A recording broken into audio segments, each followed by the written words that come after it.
Do you ever feel like attending dance events is becoming an immense amount of expenses? And do you think that they are affordable?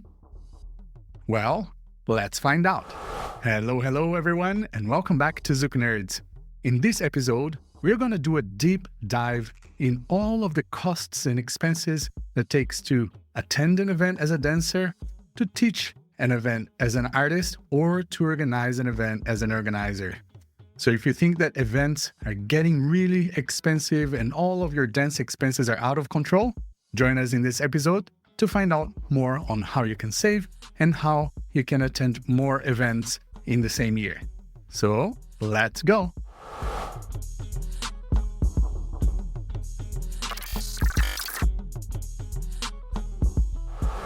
Hello everyone, and welcome back to another episode of Zouk Nerds. My name is Alisson Sandi, and today we have our beautiful and amazing co-host Gui Prada. Hello, Gui. Hello, Alisson. Hello, everybody. Welcome back to one more episode. Well, today we're going to be discussing another topic that has created a lot of discussion in our Facebook Zouk Nerds group, which is the cost of events. And we want to embrace this from both sides, as organizers and also from the side of the attendees. Maybe a little bit of the artist's perspective as well. But Guy and I have been in those three seats of being a student at festivals because, believe it or not, every now and then we do like to attend events as a student. And we go as a student. And whenever there is costs, we cover costs and everything like that. But also, we're artists and we organize events. So let's start with this. First, Let's go. First of all, yes, dance events, they can get quite expensive. Quite expensive. When you look at it, if we put into dollars, let's say $1,000 for an event. Easy. If you consider your pass, your flights, your accommodation, your Ubers, your taxis, plus your meals. But how can we make this more sustainable? How can we decrease these costs from the organization side and from the event side? So Guy, as you've traveled recently around the world and gone everywhere, what are the things that you hear the most from organizers and from attendees when it comes to cost of events? First thing that I noticed is that the world is getting very expensive. Man, there is not a place that you go that is not getting more expensive, except maybe for Japan. But everything else is more expensive for the locals, for those who are visiting and everything else like that. And therefore, that starts to create a non-escape situation where those who are organizing events are having to deal with more expensive venues, having to deal with more expensive flights, and that everything increases the costs of the events. And those who are coming to the events also suffer that, of course. Hotels get more expensive, the flights are more expensive, the food is way more expensive. So basically what I hear and what I've heard is an overall sense of struggle with making the events happen from the organizer perspective and going to the events from the attendee perspective. People getting more selective, people getting more intentional about the events that they go, and the organizers having to think harder when to have the event. The strategizing becomes more intense because if they're having an event, even if the other event's happening on the other side of the globe, they are thinking about that other event because it might have some impact, even if it's just a little. So if, let's say the impact is 3 people, maybe this 3 people impact, meaning 3 people that could be at your event, but are at another event in another side of the planet, they make a difference. Yes, for example, at Brazuki, Australia, that I've been running now for 8 years. Every year, I have to coordinate with multiple events that happen in Brazil, in Europe, and in Asia, okay, and in Mexico. So I have to coordinate with Warsaw Zouk Festival. I have to coordinate with the Brazil events calendar. I have to coordinate with Zouk MX. I have to coordinate with previously an event in Singapore, but now an event in Taiwan, in Taipei here. Why do we have to coordinate? Not only because of the attendees, but also because of the artists. Sometimes we want an artist that is usually really close to us, but then this year they're going to be in Warsaw, so I have to bring them from Europe. And now the costs are much higher. At least for the Australian market, the costs for flights have not come down. It's almost like still pandemic prices for the flight costs. It's quite high. And the cost of accommodation, gone. Like, I think from the pandemic to now, it has jumped 2 times the cost of accommodation in Australia. So there's so many things that we have to do. And talking now as an organizer who just ran 5 events in 1 year, 2 in Australia, and first in Vietnam, first in Germany, and the third in the US for Brazuki, I have to say, like, the strategy that I have had to do is to decrease the amount of artists, which is very scary. Because when you look at other events that have like 12 couples, I'm literally looking at my budget spreadsheet and thinking, how are they doing this?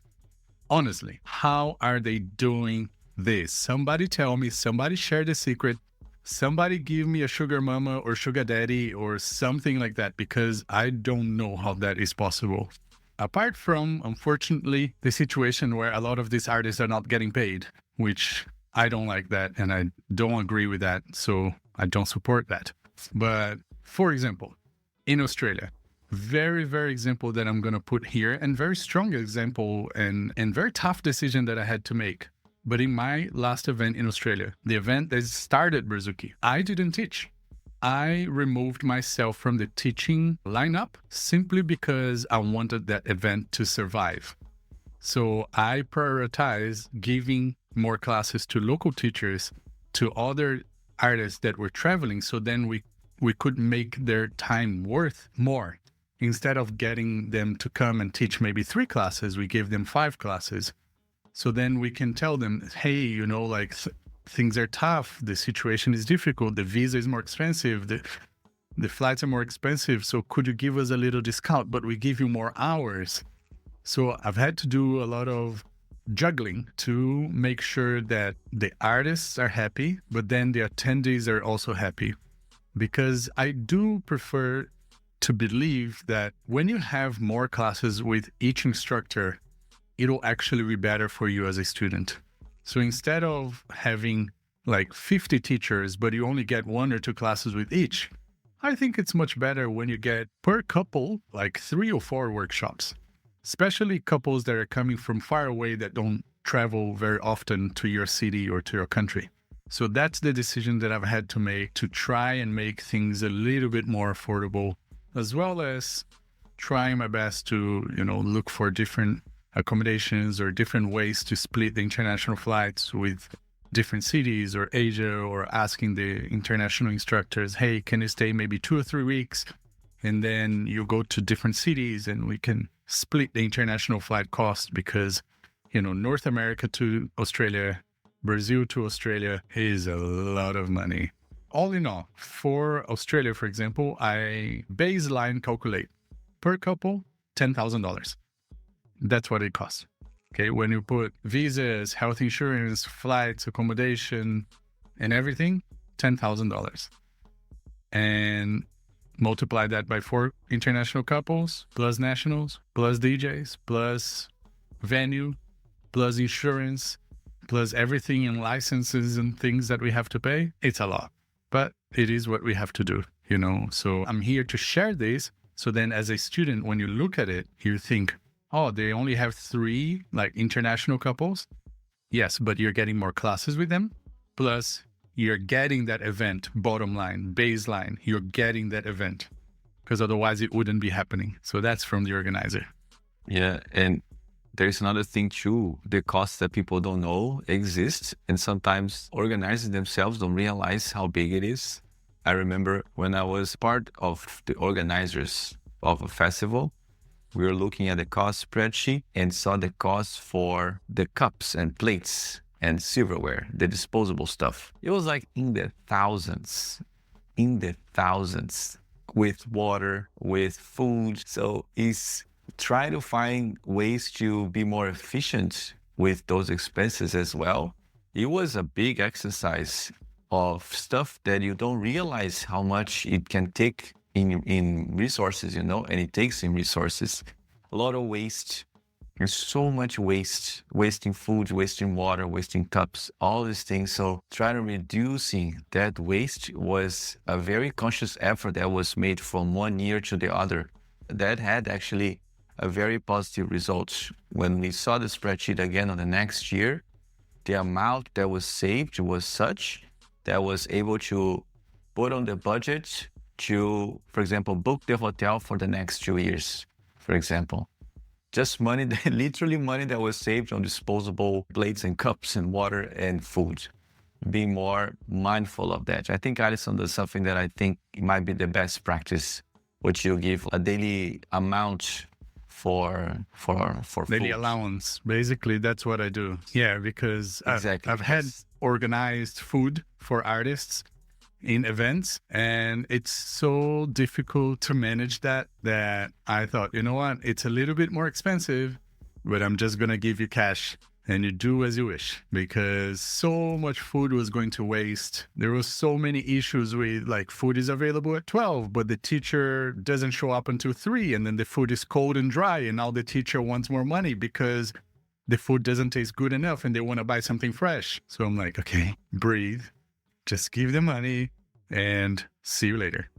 Yeah, I remember I did a whole juggling at the time too, like seeing the schedule when the teacher was teaching so I could save them some food. So I'd save them the food, send them the message of food is there. But then sometimes person doesn't go and get food somewhere else anyways, so that food goes to waste. Exactly what Alisson's talking. And to be fair, I know that not all venues are around restaurants or around food options. Sometimes you are in a hotel. This happens in the US quite a lot. You are in a hotel that is far away from everything else. So a catering might be necessary. So I don't know, think of other creative solutions.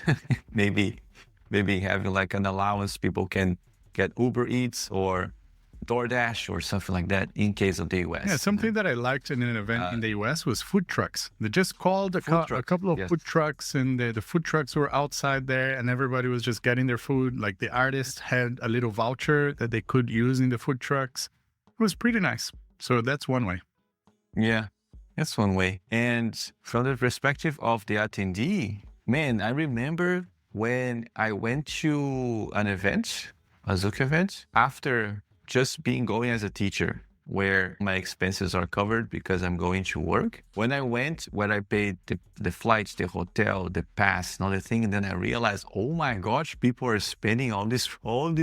I was surprised. I was scared. And the thing is, the biggest cost was not the pass necessarily. The biggest cost is everything else. Oh, yeah. Especially flights and hotel. Yeah. Then I saw how much money I was spending on Uber Eats. I saw how much money. I was like, oh, damn, that's a lot of money. Then he created this very strong desire to compel people, to ask people to be really mindful of their decision making when you think about going to a festival or an event, And as Alisson and I were talking before this episode, there are so many variables involved, right? There is the event that you go to support, the event that is being thrown by the local organizer who is, for example, putting together their first weekender, the first small congress where they are bringing 3-4 couples, or their first workshops. Then you go to support. Then you go to literally, here's my money to support your initiative. I'm going to be here in body, soul, and finances for you. There is the events that you go because you're excited about meeting the people that are going there. So you don't necessarily know the organizer, don't necessarily have a connection with the organizers. So your reasons are more for your own fun, your own enjoyment. There is the event that you go solely to compete these days, because I know this is happening. US, I'm talking to you. You go for the points. You go for the points. You're traveling for the points. I remember I was at an event. I was like, you here? Like someone that I never see on my side of the country, I never see in the East. And they were there for the JKG. And you're going for the points and stuff like that. So there are all these different reasons why you are going to events. In a nutshell, though, in a summary, I would say that most of Brazilian Zouk events are still, let's say, small in Yeah. size compared to when we see festivals of other genres or when you see events of other art forms. I was telling Alisson about Comic-Con that I used to go. Huge, enormous events, so I don't know who organized, I don't know who is the organization. Most of these events, who is organizing. The person's right there, You can talk to them, you can smell them, you can know what they eat. Yeah, most of the time sleeping in the corner like me. Yes. Most times sleeping in the corner, red eyes, pumped up. You know that the person is going to crash for 16 hours right after the event. Or 2 weeks. Or not, because there's all the admin work that they need to do after. Yes. It's a big chance you know who that person is, no? So in that sense, from like a community perspective, community support perspective, taking care of the ecosystem, because most events, they bring some joy to people's lives. Something that didn't exist before was put into the world for you to enjoy life. I was telling Alisson, the Taiwan Zouk Festival only happened twice, but if for some reason Glenn cannot have it again for a third time, I think it would be a great shame, if he was not able to get enough support or sell enough tickets to at least have the event pay itself. And then they cannot do it again. That would be a great shame, because this event added so much to the local scene and to the continental efforts of making Zouk bigger in this side of the world. Yeah, for those of you who are in Europe and North America, you need to understand when we're talking about this event, this currently is the Asian Oceania annual gathering. They don't have... Already. Exactly. This is. So it's not like in Europe where you have 5 festivals per weekend, or in the US where you have at least 1 per weekend. So if this one doesn't run, they don't have one for the whole year. Exactly, man. And then with that aspect in mind, if you are someone who goes to these events, and I have talked to so many people about the events that I like, and sometimes like, let's go to this event. I know finances are in people's minds. It's far, the flights are expensive. I know, and I know. I totally agree with you. When you decide though to go to an event, I think there are so many things you can do to support that event once you made the decision. Sometimes you make the decision last minute and then you buy the late bird ticket or something like that. And that's fine if you had a hard time deciding, or if the conditions for you to make a decision just presented themselves late on. However, if early on, if you get the early birds, if you get your planes early, if you book your hotel early, that helps so much, guys. You have no idea how much that helps. When we are here, Alisson, on the background, literally sitting next to the organizing, looking at their computer with them. And then you see what's going on in the back, and you see how everything, like the math that is going on to make things work. You're like, oh, wow. So that's how early bird sale impacts things, They know if they can get the good floor or not. They know if they can get the good sound or not. They know how early they can get some things going, So there's a lot of these things that we don't realize are happening that you can help with if you get things in advance. Yeah, so you know that more than me by a lot. And we can help each other as attendees by doing group bookings. So you can group book a hotel, maybe, or a house. You can share accommodation in a much cheaper way. You can talk to organizers. Like, I am going to share a little secret here. Talk to the organizers. Tell them, hey, I have 5 people, I have 10 people, I have 15 people from my community. We really want to come to your event. But, like flight costs are a lot because my city doesn't have an airport. So we have to take a bus to somewhere, or whatever the situation is. Talk to them and say, hey, can you do something better for us? Maybe they cannot give you any bigger discount, but maybe they can give you something else of value. Maybe they can give you the pre-party, like the warm-up party, or maybe they can give you some t-shirts, or maybe they can give you every 10 tickets, 1 for free, or maybe they can give you one of the extra courses like intensives, master classes, or something like that. That might be a good value for everyone going. So yes, if you have difficulties like that, you can absolutely do that. And another secret, you could attend an event for free. I mean, without taking money out of your pocket for the passes. If you're inclined and if you love helping and organizing and being part of something big, you can offer yourself to be a volunteer. Now, I'm going to tell you, do it as early as possible, because telling me that you have no money 2 weeks before the event and can I volunteer, it's not going to cut it. My volunteer team is closed 2-3 months before the event. So no, plan yourself and say, I really want to go, but I'm not going to be able to have the money until then. Let me talk to your organizer and see if I can do volunteering. And volunteering is not a lot, like sometimes you do 10 hours over 4 days. So it's 2 or 3 hours here and there, and you get a full pass. And you get to see a lot of what's going on. You get to be part of it. You get to connect with other dancers. You get to meet people from other cities who are also volunteering and expand your network of dancers. And sometimes you even get some time with the artists, because maybe if you're in the same room with the artists, you can connect with them better. So there's so many benefits of actually volunteering if you think about it, if you look into it. So yes, there are many things that can be done. From the organizer side, and believe me, all of the organizers are doing it, because I don't think any organizer, especially right now, is sitting comfortable in their office and thinking everything is fine. I'm going to sell every pass and all my bills are going to be paid. I don't think there's one organizer, at least that I know from events that I know, that is in this position. Every single one is biting their nails until the day of the event, just hoping for another 5 or 10 passes, just to give a little breathing room in case something happens. Because there are so many things that you have to consider. For example, especially in North America, in the US, events that are run at a hotel. For those of you who don't know, there's ways to negotiate a cheaper rental of the ballroom.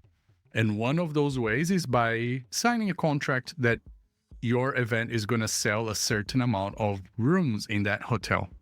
But here's the catch. If the event doesn't fill up those rooms, the event still has to pay for it. So they also have to add that to the budget. So they're not just paying for the artist, but they also have to add to the budget the fact that they may not sell out the hotel rooms that they committed to sell. So then they have to add that to the budget. Maybe, hopefully, that's going to end up as a profit. Maybe the only profit, but maybe not, because we don't know. We'll never know. So for the organizers, if they cover or they don't, they still have to pay those room blocks. Events have to think about a lot of other extra things. Like you were saying, early birds and lot ones help a lot. Yes, they do. Because then I can buy the artist flights early, which means I can pay less for the artist flights. I can book sound system and floors and everything like that much earlier, which is going to be cheaper. Once again, I can confirm a lot of costs. Just as well as if as an attendee, you can confirm your budget and your costs early, the event organization can as well. But the pattern that we have seen is that with a lot of offer, people are struggling to make decisions of where they're going. Of course, I understand that also a lot of people have jobs that you won't really know if you can go or not until much later. But there are many airlines that can issue credit. So for example, in the US, I always recommend United, because if you cannot go to the flight, no problem. You just tell them, issue this flight as a credit for me and I'll use it in the future. For organizers and for the events, for example, you can buy an early bird or buy a lot one, and almost 100% chance that if you post it out there at least 1 month or 2 weeks before the event, you will be able to sell this lot one or early bird and pass to somebody else who wants that cheaper ticket. The same thing with hotels.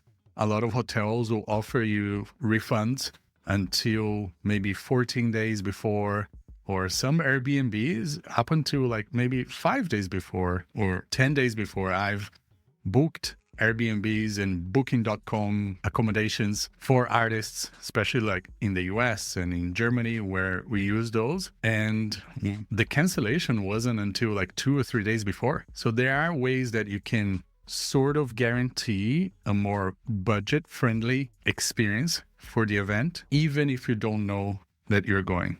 But of course, you might want to set up some calendar reminders of when those things are coming up.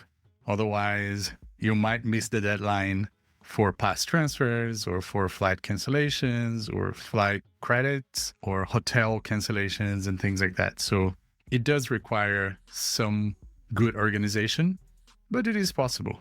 Yeah, and there is something that I was reminded of. Alisson, I don't know if you got exposed to it recently, but I have been meeting after the festival several people that started dancing 2 months ago. Mm-hmm. And they are in the pinnacle or the beginning. They're climbing the pinnacle of the excitement. Honeymoon period. Yes, they basically pull up the list of events and they're literally going to all of them, So they are really excited. And we were talking and then I was telling them, enjoy. I don't want to discourage you in any way. Go to all the things, enjoy all the people, dance with everyone. It's going to be beautiful.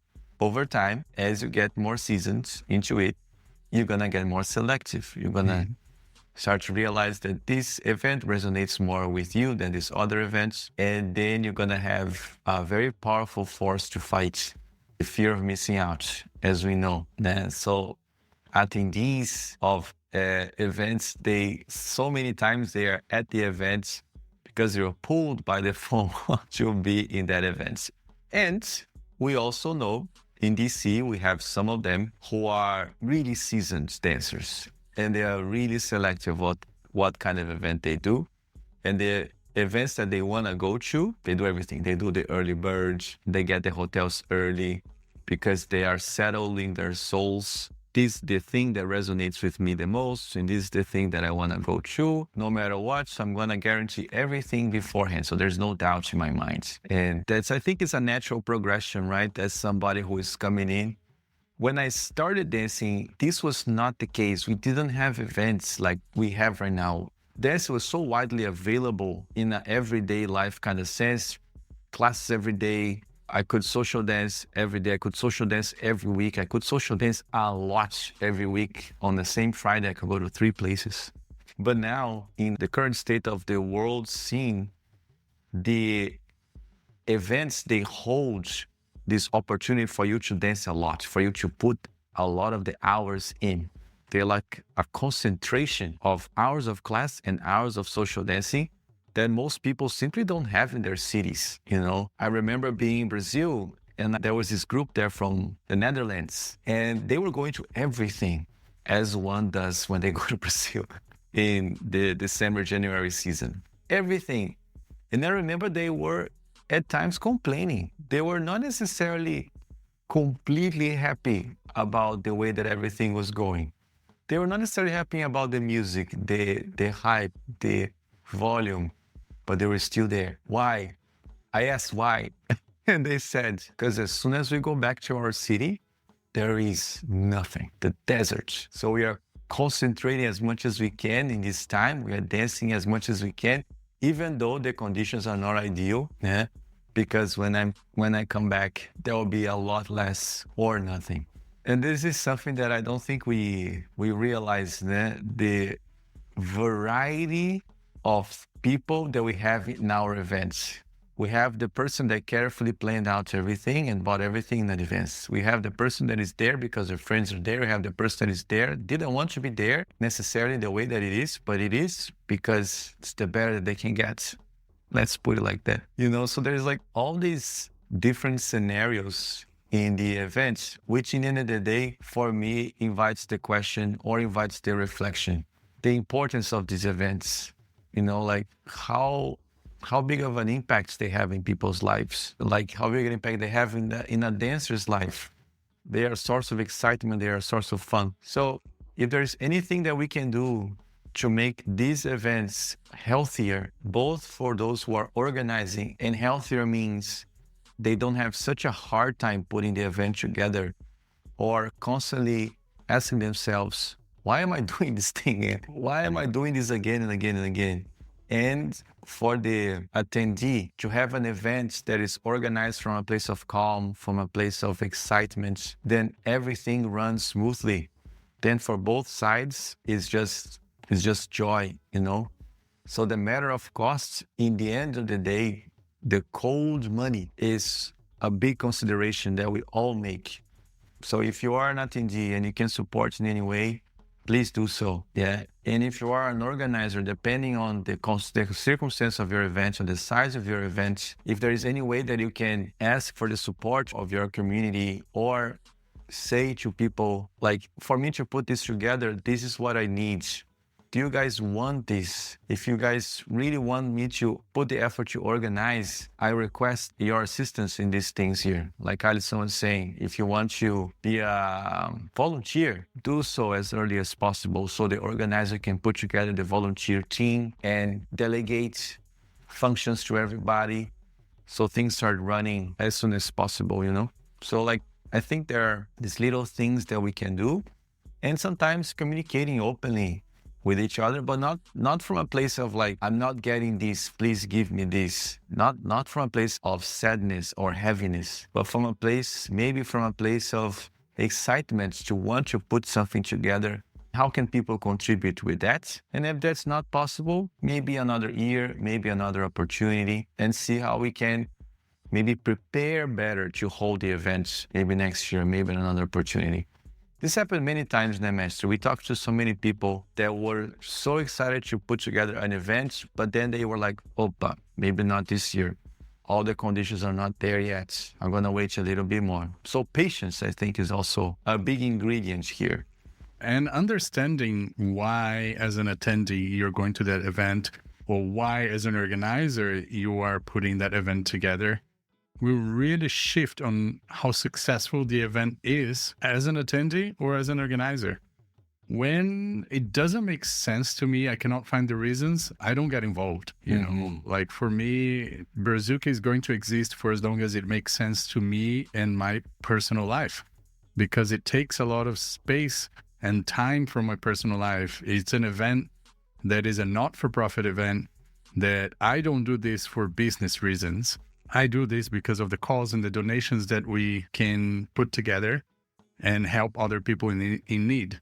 And I'll be very honest, no event around the world there, maybe with a few exceptions, are making anything other than just enough to save some for next year. I do believe that a lot of organizers are not really keeping a lot of profit. They would rather much more just, you know, if there's 2,000 or 3,000 left, okay, let's keep this one just in case for next year. That's the reality. So yeah, find other ways as an organizer to run an event, maybe in a smaller scale, maybe in a different time of the year, or maybe with different artists that are not charging double or triple of what you can afford. Some artists are charging a lot of money, and that's their credit. They worked hard for it. And as they should, they can ask whatever they want. But you don't have to hire them. There are so many other artists that may be willing to work with you for what you can do as an organizer. And as an attendee, maybe try to communicate with people in your community and ask them, you know, what events do you think I should support? Well, I want to go to 2 or 3 events this year. What events do you think is worth me taking the time off from work and spending the money on? And talk to each other and see which ones that you can do. And the rest, just try your best to face the FOMO, maybe stay off social media for the weekend that the event is happening and you're not going. Sometimes people post that on Facebook, maybe just for laughs, but they're like, hey guys, I'm off social media this weekend. I'm not going to open anything because this event is happening and I'm not going. Yeah.